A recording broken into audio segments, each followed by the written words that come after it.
with the Morning Crossfire Dailies today on Monday, right here on 99.3 Nigerian FM. Kofi Bartels, how are you doing today? It's a brand new week, a brand new day, and of course, millions of people listening to us this morning may be commuting to work as we speak, and we're here to ensure you have the best of programming right here, of course, starting with the Morning Crossfire and heading on to other programs throughout the day. It's time to take analysis on some of the top stories making the rounds in today's paper headlines with our guest, analyst who usually joins us, Majeed Dahiru. He'll be joining us virtually, in a matter of minutes.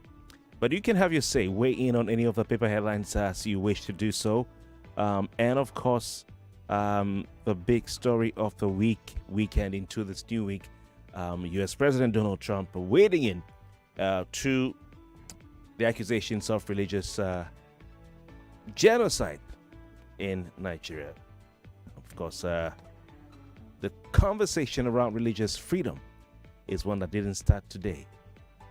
Especially with the involvement of the Americans and some of the lobby groups, some of the think tanks. It did not start today. Okay? And this is where we are at the end of the day. And we hope some Nigerians to determine to say their mind, whether they will welcome any foreign intervention, military or diplomatic, to even financial, to turn the tide of insecurity in the country.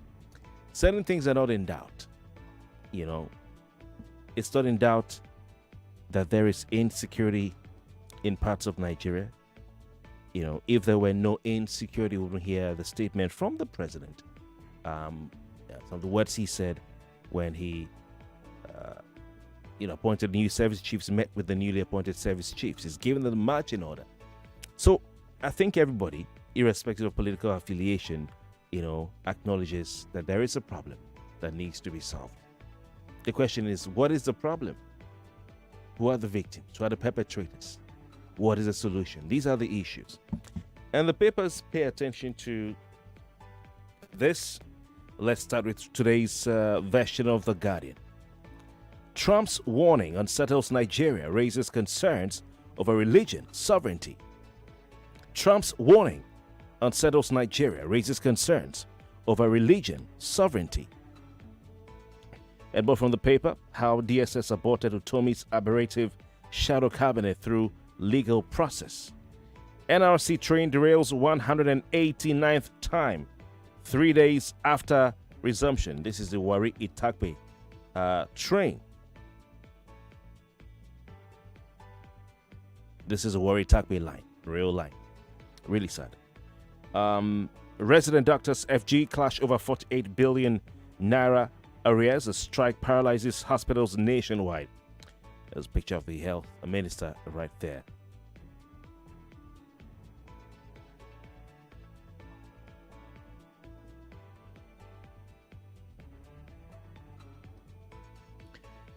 NUJ decries surge in attacks, impunity against journalists.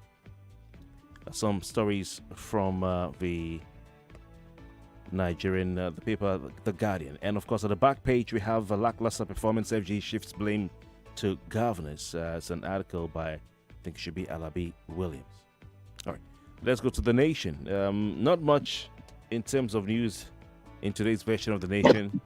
We have, let me see, Jimo Ibrahim, Bursary Award taking the whole front page. And the only paper story I can see on the front page is, in fresh philanthropic gesture, Tesla donates 4 billion naira for electronics engineering block at Augusta University. All right, so that's a good one. I'm sure the nation may not be aware of what's happening in the United States of America. That's just a joke. Okay, Vanguard has the following. Trump outrage over plan to attack Nigeria. We're working assiduously with the Americans to combat banditry terrorism in Nigeria federal government. U.S. envoy Waltz invites Nicki Minaj, of all people. I saw a tweet. Nicki Minaj to discuss protection of persecuted Christians in Nigeria. You can't make this up. You can't make this up. Nicki Minaj, of all. I mean, she's in her rights. A qualified human being, but you know what I mean. Insecurity doesn't distinguish between religious, ethnic, or political beliefs. Kwankwaso And the federal government, I think the representatives were thanking him for being patriotic, in their words. Tinubu ahead of orchestrated game in America, says Onanuga. We're preparing for action in Nigeria, U.S. War Secretary Hexeth. I saw the videos of those jet fighters as he was saying the Lord's Prayer. There's a video. You know these guys can be dramatic. All right. More from the paper. Gas policy under threat as flaring worsens. INEC challenges before Amobito by Jega. And 2027 battle for PDP soul deepens as factions dig in. Some of the stories that we have the regular columns as well. I'll take a final paper here. Daily Trust. Nigerians denounce U.S. invasion threat. Of course, you won't expect the paper to go any other way. Nigerians denounce U.S. invasion threat, but is it all Nigerians? The paper is just simply appealing to its base, I guess, to tell us. Damagum Anyanwu factions plan PDP headquarters takeover today. All right. I don't know how many cases of tear gas we fired there. Vacuum looms at Nerka's chairs. Confirmation stalls. Wari Takbe train derails. Anambra governorship police deploy helicopters and drones. Patients stranded, discharged as resident doctors strike.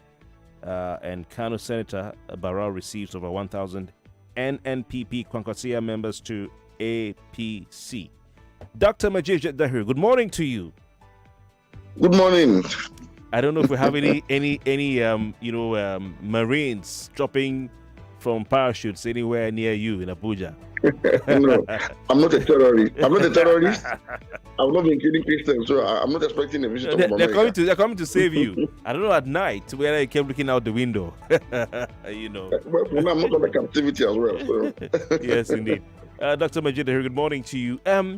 Let's start by taking your take to the two posts by Donald Trump on Truth Social. The first one marking Nigeria as a country of concern as far as religious freedoms are concerned in the United States of America, and the second one saying that his country will not hesitate to come guns a-blazing in Nigeria to rescue persecuted Christians. Classic Donald Trump. Dr. Dahiru. Well, of course, you know my opinion on this very matter when it first came up on this same show. I said that the response of the government was a little bit too reactionary, and that they should have taken time to look at the concerns raised by some of our American friends and allies as it concerns targeted killings of Christians in Nigeria. You could argue whether the killings itself have gotten to genocidal proportion. It depends on who is talking about genocide or who is defining genocide. But one thing is sure, there have been targeted killings of Christians in Nigeria. I made the point again that if you doubt this, ISWAP is one group, for instance, whose stated goal is to cleanse Nigeria of its non-Muslim population, dismantle the state, and erect an Islamic state of their own version in its place. Why are we living in this denial? Didn't you see the attacks in churches?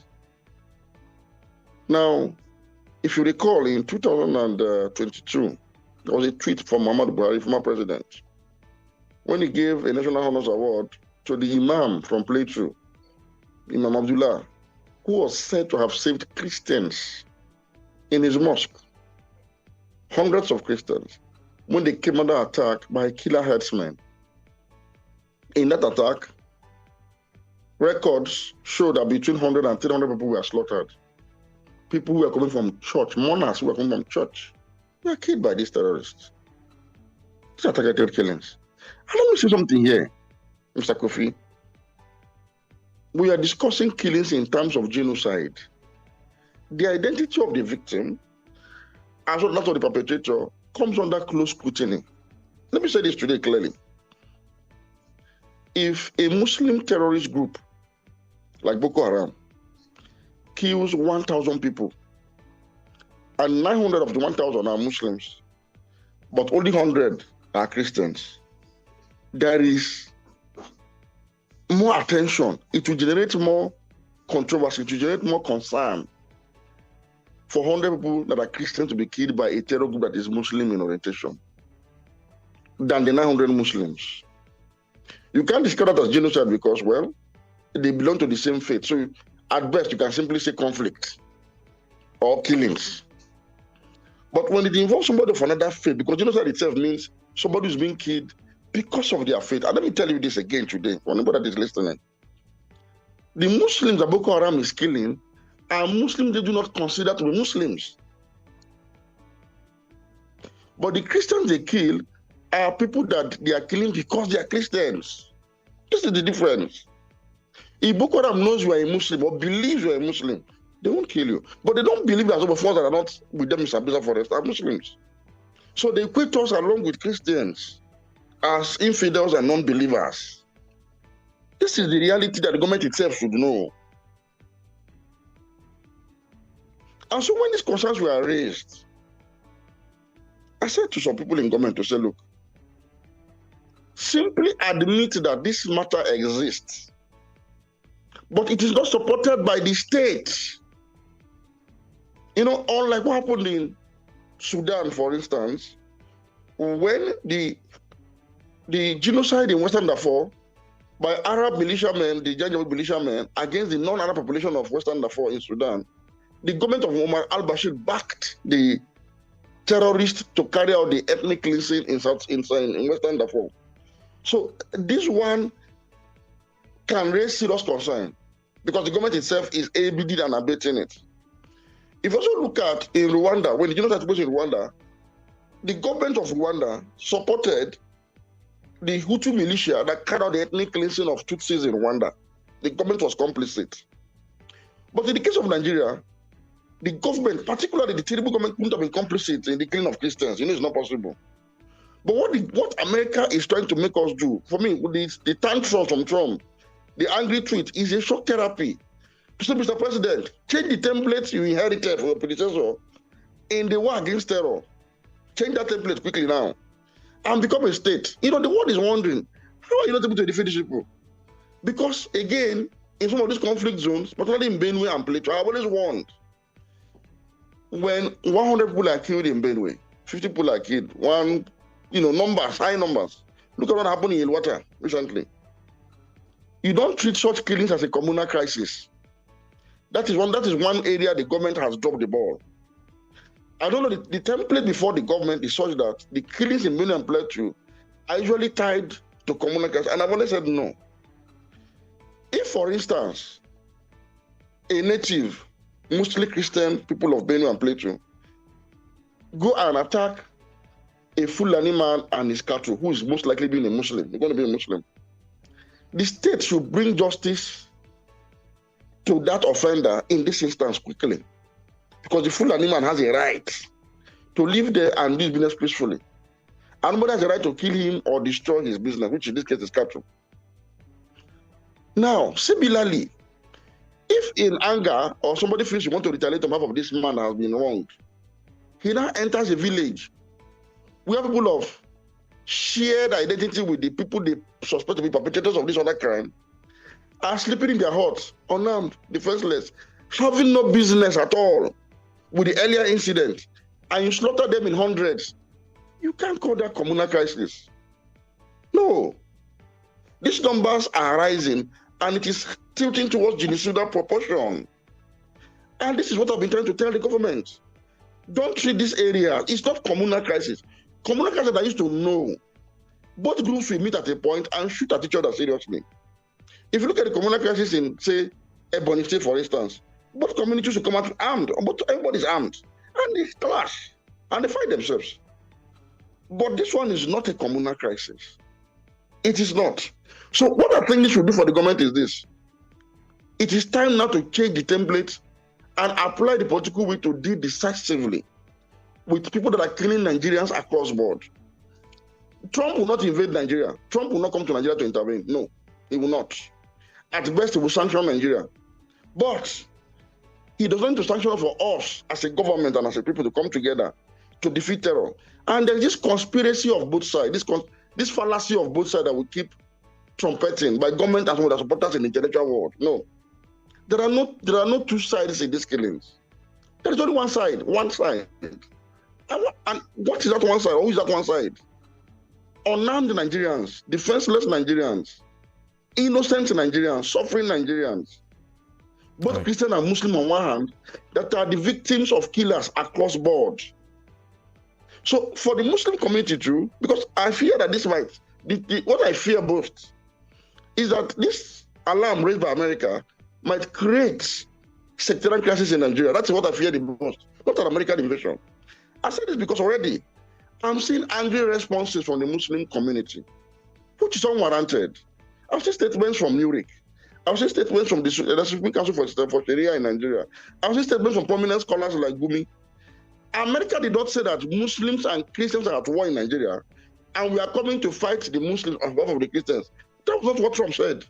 Trump said there are jihadi, Islamist terrorists that are killing Christians in Nigeria, and the government is not able to stop it. We are coming to defeat them. So what is the anger about? And now make it look like it's a Christian-Muslim conflict in Nigeria.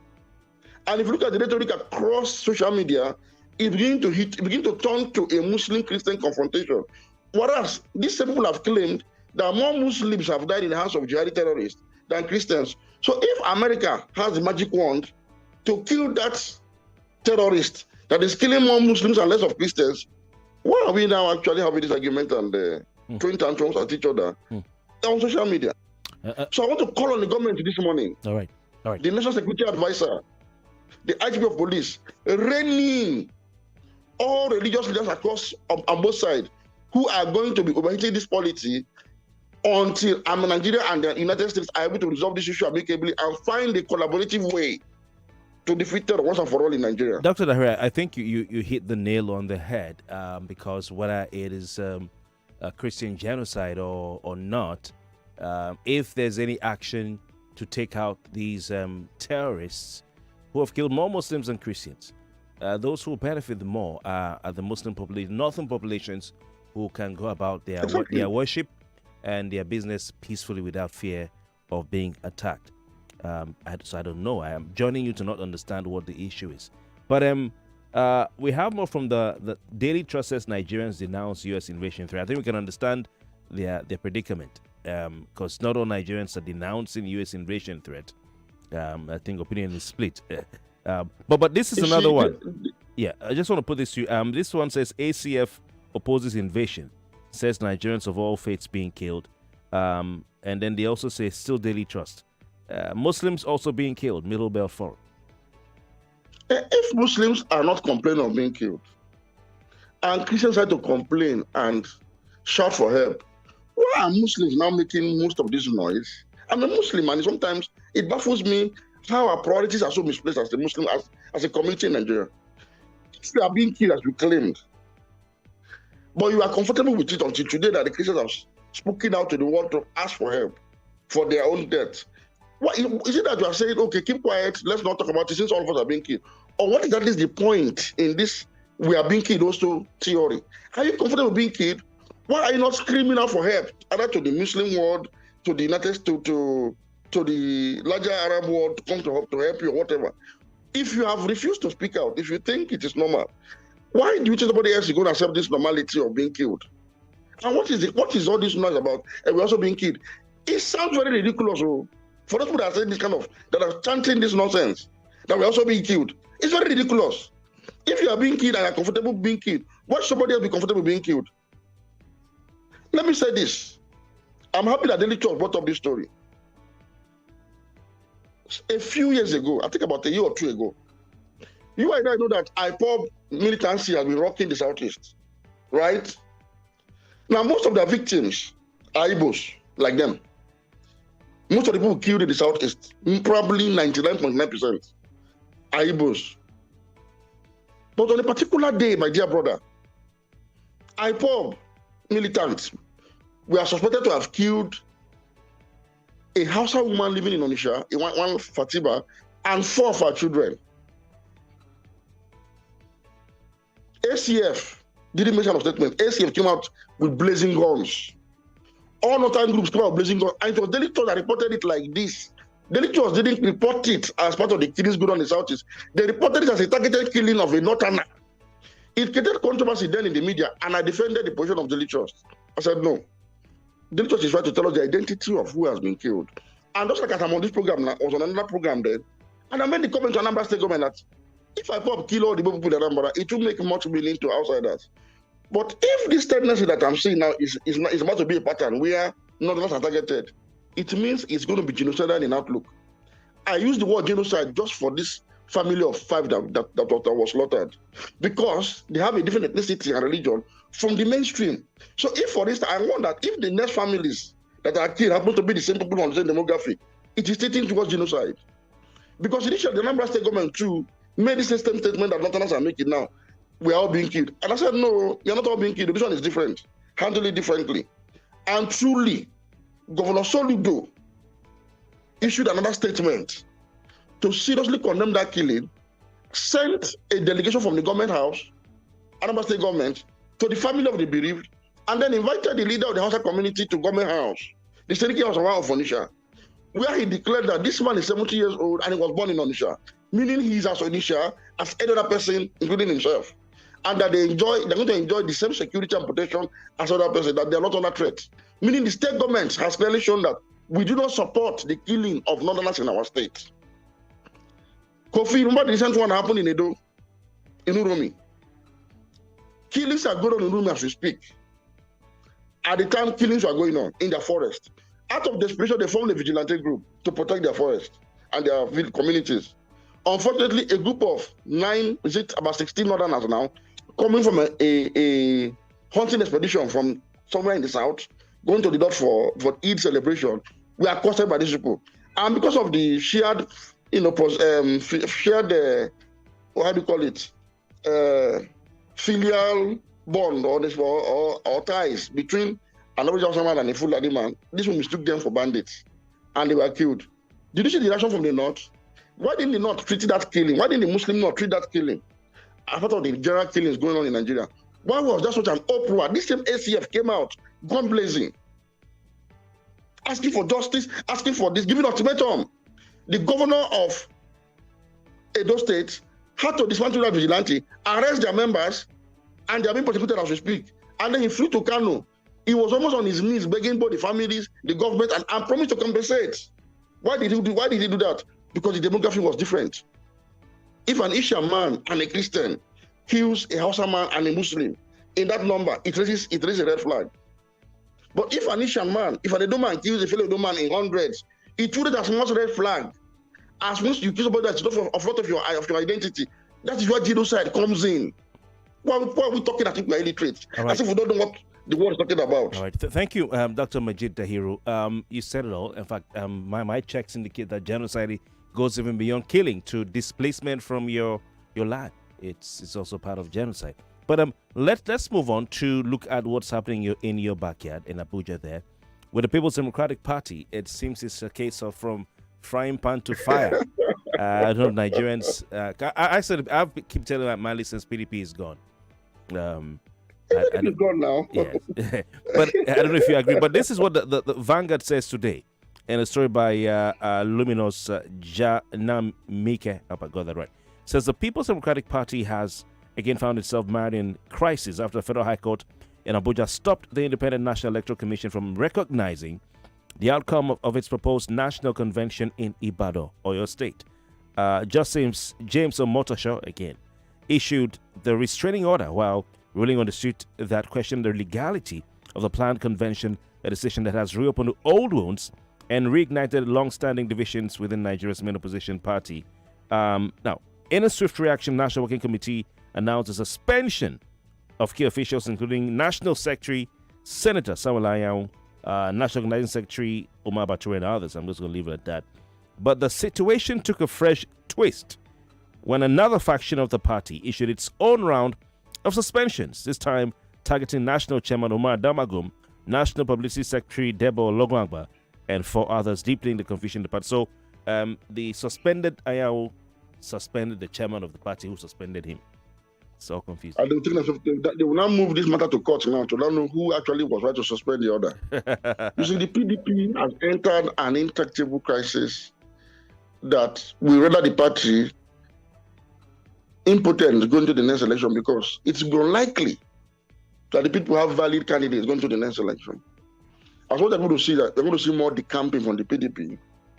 between now and 2027. In fact, the last of the PDP will probably empty into other parties. Some most will go to the APC, some maybe might go to the ADC. ADC is stable enough. Otherwise, the ranks of the APC are about to be swollen by more inflows from the PDP. This was quite predictable. Anybody has followed my commentary since 2022, when I warned the PDP not to jettison zoning, that the party will sink into oblivion in the post-Buhari era if it feels a northerner going to the last election. So each time I see PDP in Christ, I said, well, God spoke to us to them, but they didn't listen. I wrote it in black and white. I went on TV, I went on radio, on programs like this, to speak about it, that opposition will suffer because of this. PDP did not listen, they were wiser. So look at it today. Now, already the court has said don't do the convention.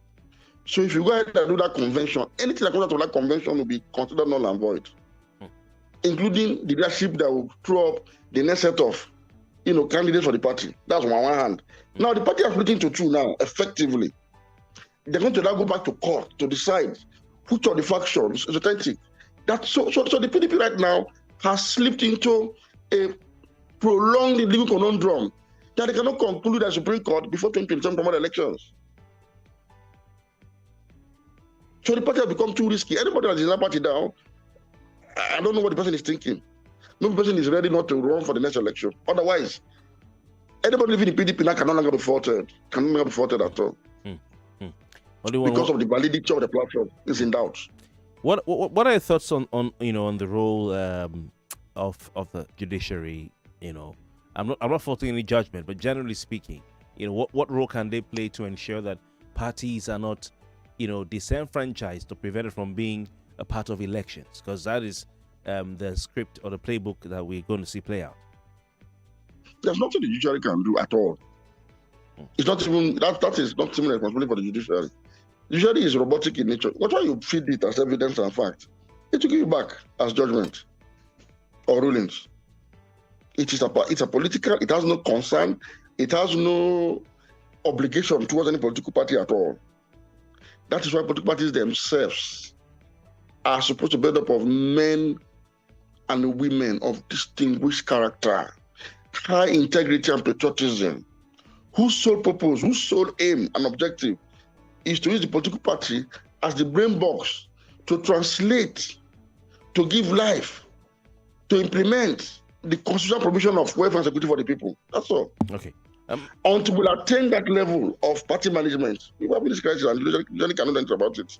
But Dr. Dahiru, a quick one. The Warri Itape train or rail line that was suspended or for rehabilitation after derailing. 3 days after it was restored, service was restored, derailed again. Waiting for them to tell us, I think, what exactly may have caused that. Because of the derailment. Well, it could be, I don't know. Well, like you said, let's wait for their statement on why it was derailed. If it was, how do you call them now? Saboteurs who are fond of removing some of the components of the rail line to go and smelt into some other metallic object and sell, let us know.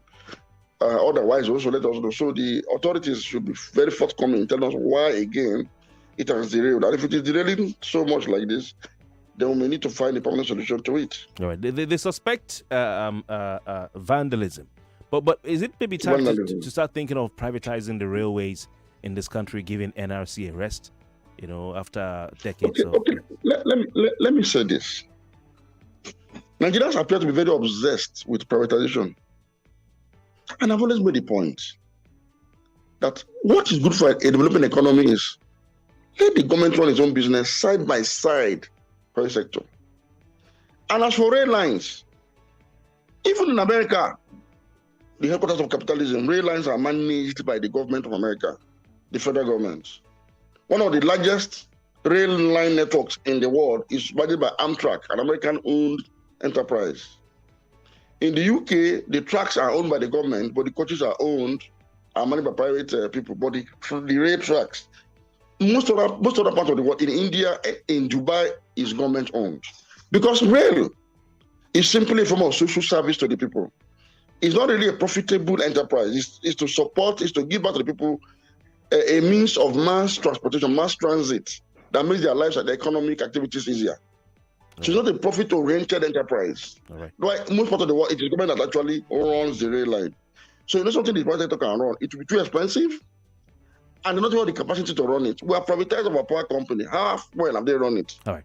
That we think that the government has failed to run rail lines, the private sector can run it. Dr. Dahiru, if you see any Apache helicopters, or any fighter jets in Abuja, just let me know so we can take over. Dr. Majeed Dahiru, analyst right here on Dailies Today, Part 2. Thank you very much for your time joining us all the way from Abuja. We appreciate you joining us, and we'll see you next week.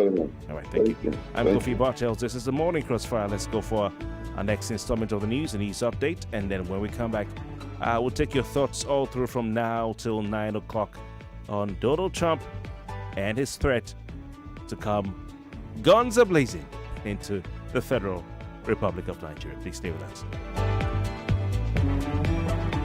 Headline News on 99.3. 99.3 Nigeria Info. We are more than just radio.